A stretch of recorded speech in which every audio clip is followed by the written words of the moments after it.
We know the verse of John 3:16. For God so loved the world that he gave his only begotten Son, that whosoever believeth on him shall not perish, but have everlasting life. And we've memorized that so good that I think that we just take for granted of what that really means.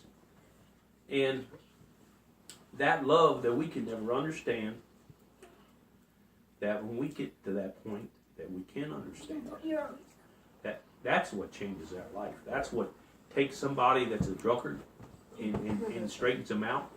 Whoever's on drugs, whoever's an adulterer, a thief, a murderer, Charlie Manson. If God ever got a hold of him, who knows? He may be dealing with him now. He could change his life, though he's in prison. And that doesn't mean, people look at him saying, well, you're going to hell. Well, if God doesn't change him, that's where that's going to happen. But it isn't to us to point the finger and saying who's going here and who's going there. But God's love, that's why he came, for all the lost and for the people that, it's because the whole world needs him. The whole world needs him. The world needed him then and really needs him now, because the world outside there is terrible. There's no love out there. It's fulfilling Matthew 24. It says, the love of many will wax cold. And if you look out there side right now in the world, man, you got not just countries that don't get along, that hate each other. Our own societies hate each other. You got the people against the poor, against the rich, the black against the white, and the Mexicans and everybody else, and then political views. You got people threatening people on one side if they're not this or that. Hate, hate, hate, hate. And who's the center of all the hate? And the one thing, the one person the one entity that nobody even mentions no more, the church don't mention, is Satan. Satan, he's the father of all lies. He don't like love, and he tries to provoke. He tries to cause confusion. He tries to distort that love. And to bring in one point, I want to go off on a rabbit trail here, but Christmas time is about the worst time for people that has depression or has lost people, and they maybe go into depression. Some people commit suicide. You know why? I really believe it's just because it's the satanic powers that's of the air that does these things to people, that does not want the people to feel the love of God in their life, because that message still gets out today. Somehow that message still gets out, the true love of God, even though some churches fail to do it, but it still gets out. It still gets out. And that's why I believe Christmas time is the worst time of the year, because that's another ploy of the enemy to try to do that. And it's true love that God tries to show us. He loves us. He loves us. And in turn, that we learn to understand that. And when we understand that, there's really, the sin part will drop away. I've heard it said before, well, I'll go to church when I learn to do this and that, when I stop this and that. Well, people will never stop it. When you come to God, you just can't come to God like that. No matter going to a building or church people stuff, we don't come to God. Well, when I straighten up, I'll come to you. Or maybe when I get older and stuff, I'll give my life to you. No, I don't always work that way. Because it may not have time. And because, life is like a period in a sentence. The thickness between life and eternity. I've seen this. In my mind, it's so thin it's thinner than a piece of paper that you can enter it into eternity in an instant without even realizing it. And if you don't have that love of Jesus, if we reject that love of Jesus Christ that He's given us, that we're lost. We are lost, but He's given us that. So the message this morning is about love, and it says the greatest love is charity.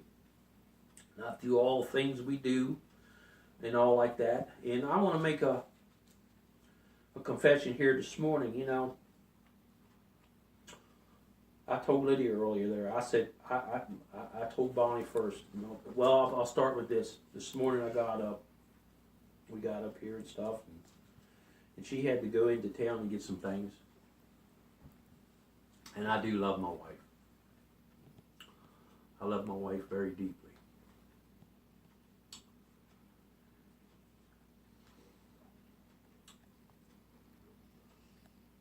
And She had to go in town and get some things. Well, I thought she was going down here. So anyway, I was sitting there watching TV, and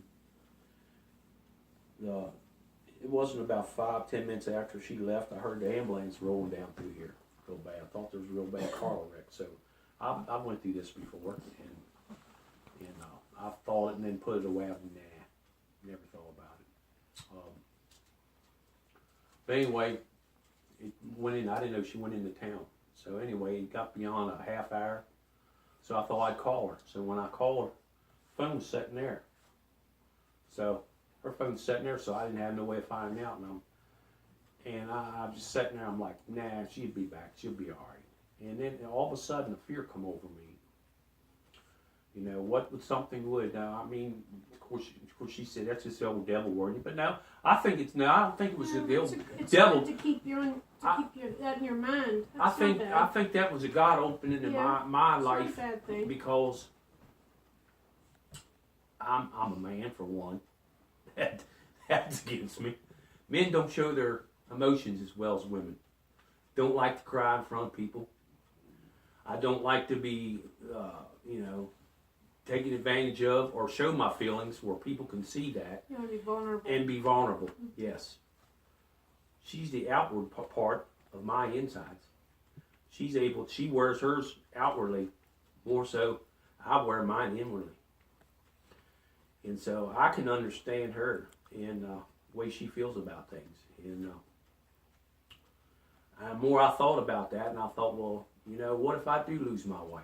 All these years I've been so prideful, I can't really, because I've never come up in a family that showed emotion or love. Yes, there was love there's some physical type, but nothing where I ever felt love or that type of emotion, because I just, my emotions is some kind of like, I become like Spock on Star Trek. He's not supposed to be no emotions, but his character played that because he's half talking.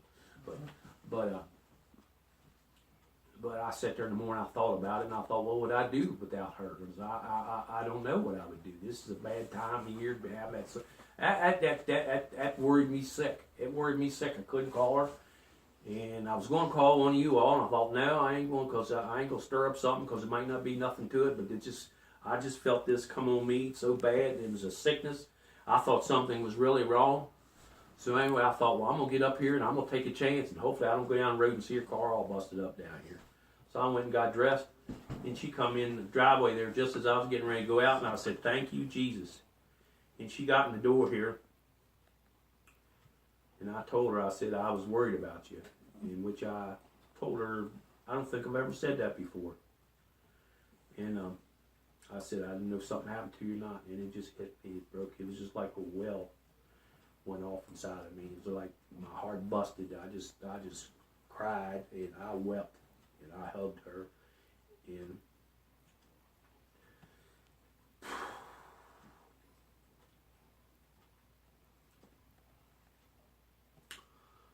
And I truly do. And I loved her for all these times.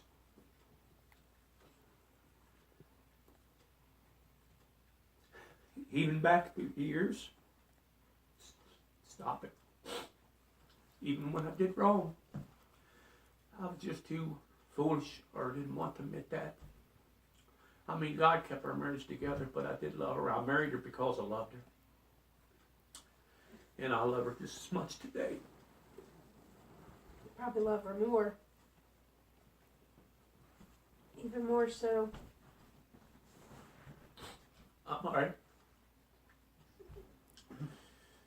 But, what I'm trying to say is that God made a change in me this morning. It kind of broke through my heart. I think I had some healing in it. To be able to let go of stuff. And because if we don't have love, especially his kind of love, we can't love other people. And we can do nice things for them. And sometimes that might be a form of love. But as far as to really love people like we should, we need that type of love of God in our life. Jesus' love. If we're going to follow him. And it showed me, also showed me too about, family and stuff like that there, were temporary, and there's people that's gone right now. You know, I miss my mom, I miss my aunt, I miss them all. I mean, they're still alive in my mind. They'll never be dead as long as I'm alive because I still remember them, and I do miss them, and it saddens me in some ways, and but I'm okay with that because what's happened, and that's the cycle of life. But the ones who are here now, that we do show love to them. I love my kids. I wished I could have loved you all more than what I did. I think I did a slightly better job than my father did for me. And now I know why I don't have girls, or have girls. I had girls instead of boys, because I'd have probably made them the same way as me. I've been tough on them. You don't show emotion. You don't cry in front of nobody. You don't say you're sorry because it shows weakness. I was told that kind of stuff. And and when you had to stand in front of something or deal with something where it hurt you so bad inside you didn't want to leave it out, only way you have to fight back is anger.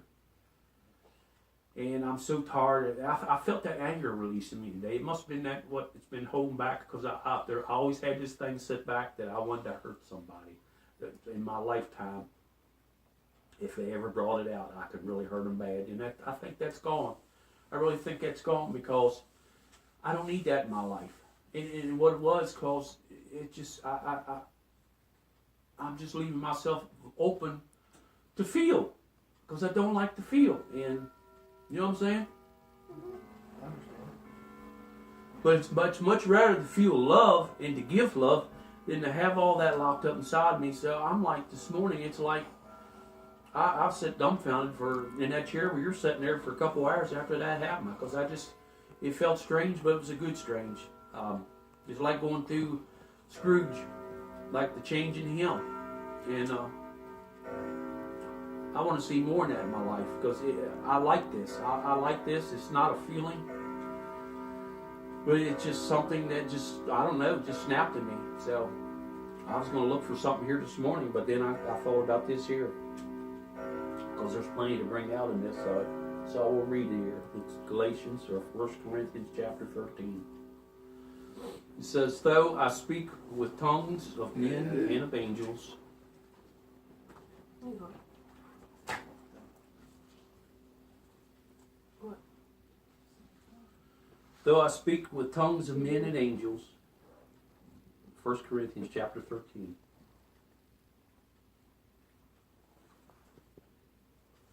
Oh, check. Sorry.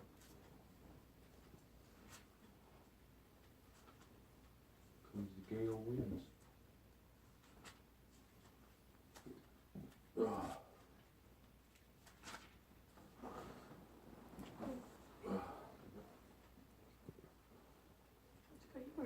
Got it? Go ahead. It says, this is the way his mind's kind of broke down a little bit easier to That's how it listen. is too. Because charity, it says charity in the King James. It says, "Though I speak with tongues of men and of angels, but have not love, I have become sounding brass or a clanging cymbal. And though I have the gift of prophecy and understand all mysteries and all knowledge, and though I have all faith so I could remove mountains, but have not love, I am nothing. And though I bestow all my goods to feed the poor, and though I give my body to be burned, but have not love, it profits me nothing. Love suffers long, is kind, love does not envy, love does not parade itself, it's not all puffed up or proud, does not behave rudely, does not seek its own, does not want self-build up, or pride, does not seek its own, it's not provoked, it's not put on the spot. When you love somebody, if you have love in you that